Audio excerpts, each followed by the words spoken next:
This is Greg Columbus of Radio America reporting for WorldNet Daily. My guest at this time is Paul Sperry, co-author of the brand new book, Muslim Mafia, Inside the Secret Underworld That's Conspiring to Islamize America.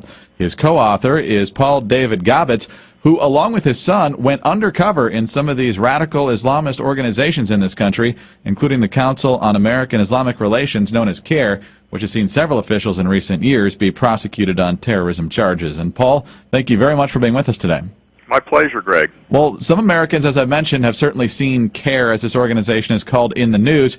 But explain for our listeners what it is and how it's linked in with what you describe as the Muslim Brotherhood. Well, it's actually one of the front groups, and this is in FBI and Justice Department documentation one of the front groups of the Muslim Brotherhood in America. And Muslim Mafia is an expose on this Muslim Brotherhood, which operates a lot like the mob, only more dangerous.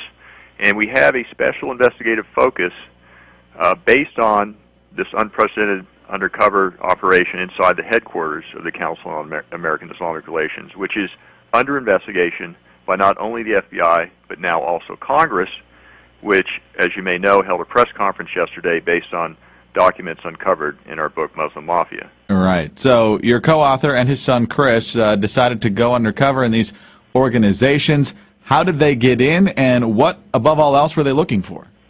Well, this was you're familiar with the young investigators who exposed Acorn corruption, sure, posing as pimp and prostitute. Well, this is the Acorn sting on steroids. You had Chris, primarily. He grew a beard and then pretended to convert to Islam at one of the main CAIR mosques, and then snuck in behind enemy lines. Went in actually into their headquarters 3 blocks from the Capitol, and in this unprecedented undercover operation, which, by the way, was run by his father, a former federal agent with whom I collaborated on the book, Chris had with him 2 female undercover researchers wearing Islamic veils, and they posed as interns with him, along with Chris, and then Chris collected whole boxes of evidence marked for shredding. There's total more than 12,000 pages, in fact, plus covert video. How did he get the documents out? Well, these were marked for shredding, and what he did was go through them and then take the documents that he felt that he needed to preserve as evidence. Under law, if you have reasonable suspicion that there is criminal activity at a place of employment or within the government, it is not only just your duty, but you could be prosecuted if you know that is potentially criminal evidence of a crime, and you go along with destroying it, you could be prosecuted. So he said, well, I better gather this up. He put it in his trunk instead of throwing it in the garbage. And they gave him full authority to do what he wanted with these documents. He had their full trust. This was their star intern. I mean, he really got in their good favor. In fact, the official spokesperson for CAIR, Ibrahim Hooper, one day took a liking to him so much that he offered to arrange a marriage for him. Chris is 29 years old, and he said, "Son, you're at the age where you need to start getting yourself a woman, a wife. In Orthodox Islam, you don't date in high school, the boys and girls, or even in college, and their marriages are arranged, even in some of these Orthodox mosques." And so this was the highest compliment that could be paid to Chris.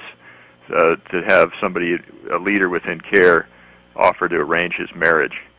So he really got in elbow to elbow with the top executives, and no one has ever been able to do that before. Really got close.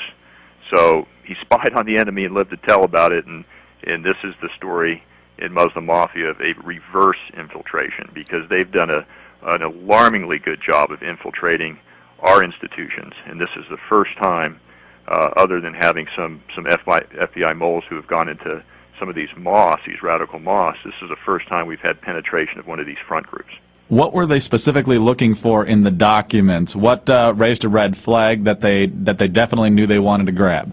Well, there's certainly national security issues, and there was also evidence initially of a massive criminal fraud. And what was so ironic about it is that they were victimizing fellow Muslims. These were poor, indigent Muslim immigrants who were going to CARE for pro bono help in getting U.S. citizenship. And what CARE was doing was they had a lawyer who wasn't even a lawyer filing all their cases on their behalf with Homeland Security.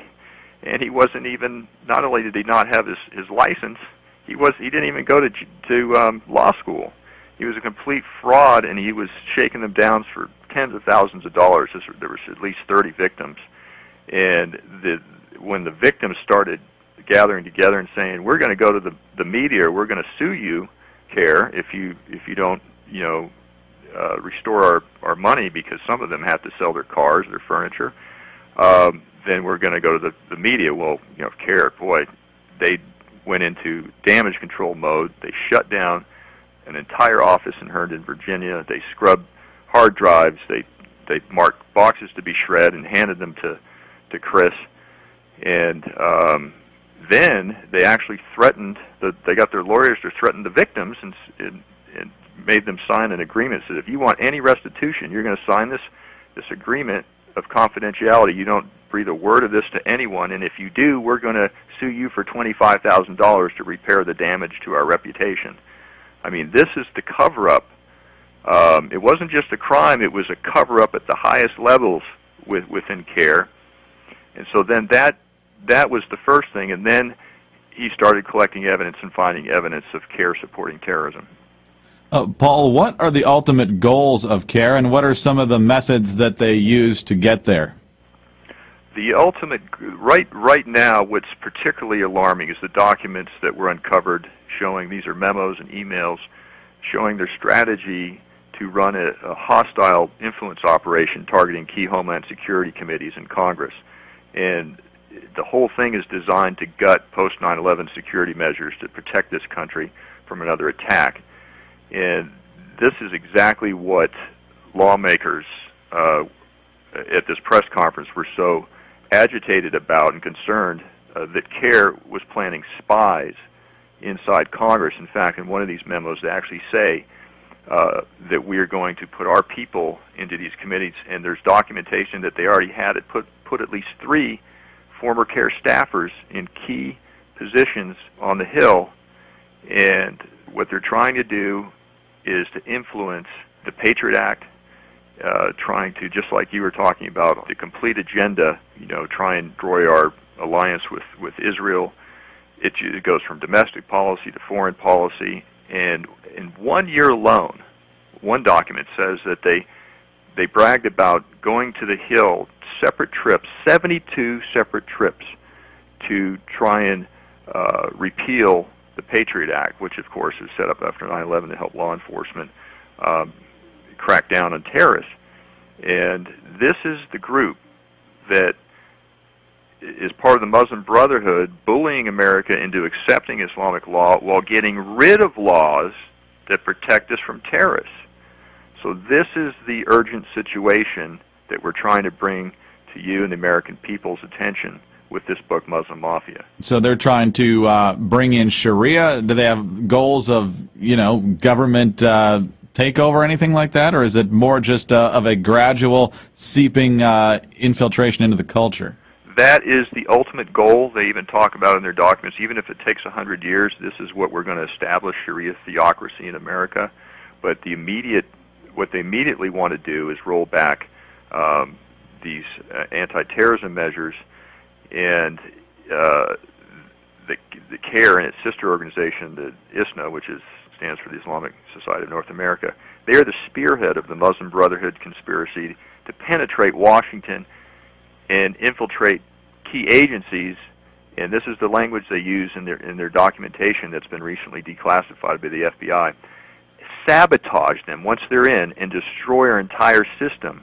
Destroy is the word they use, of the U.S. government from within. So they first have to infiltrate, get in there as moderates and so-called mainstream groups, and they get in all these positions like a bunch of moles, and they start undermining our society from within.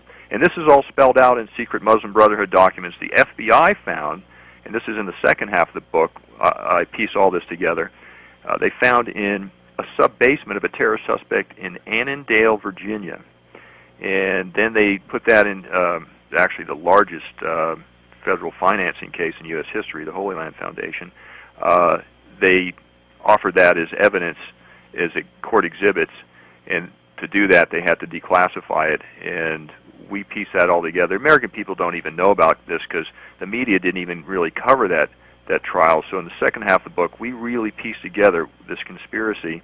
And now, equipped with these secret manifestos from the Muslim Brotherhood, the feds are now referring to the Muslim Brotherhood as a full-blown conspiracy, that's the word they use, to subvert America. Wow. Paul, just a couple minutes left here, and the book is just launching. What has been the reaction, two-part question here, what has been the reaction of CARE to what's in the book, and what reaction have they had specifically to learning that Chris was undercover the whole time?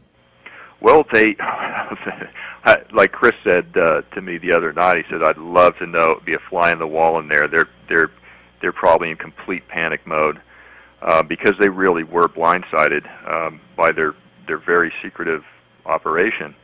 But their lawyers, at the 11th hour before the press conference, it was somehow leaked back to CARE, and their lawyers faxed off a nasty letter to these 4 members of the anti-terrorism caucus on the Hill, trying to pressure them to back off holding their press conference.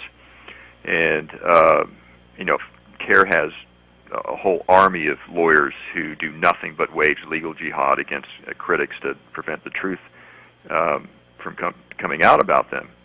And so, to their credit, especially Sue Myrick, Representative Sue Myrick, she is such a patriot. She's all of 5 feet tall. She's a diminutive lady, but with a huge, courageous heart.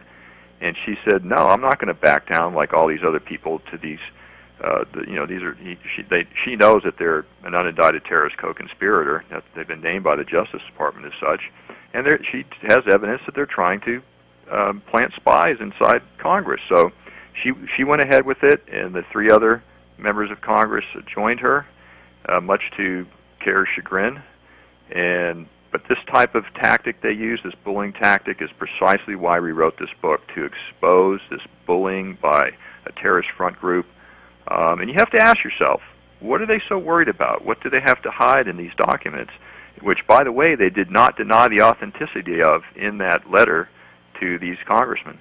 Paul, unfortunately our time is up. Thank you, sir, very much for being with us and letting us know what's in this book. My pleasure, Greg. Paul Sperry, the book is Muslim Mafia, Inside the Secret Underworld That's Conspiring to Islamize America. His co-author is Paul David Gobbets, who is also involved in this undercover operation with his son Chris. I'm Greg Columbus of Radio America, reporting for WorldNet Daily.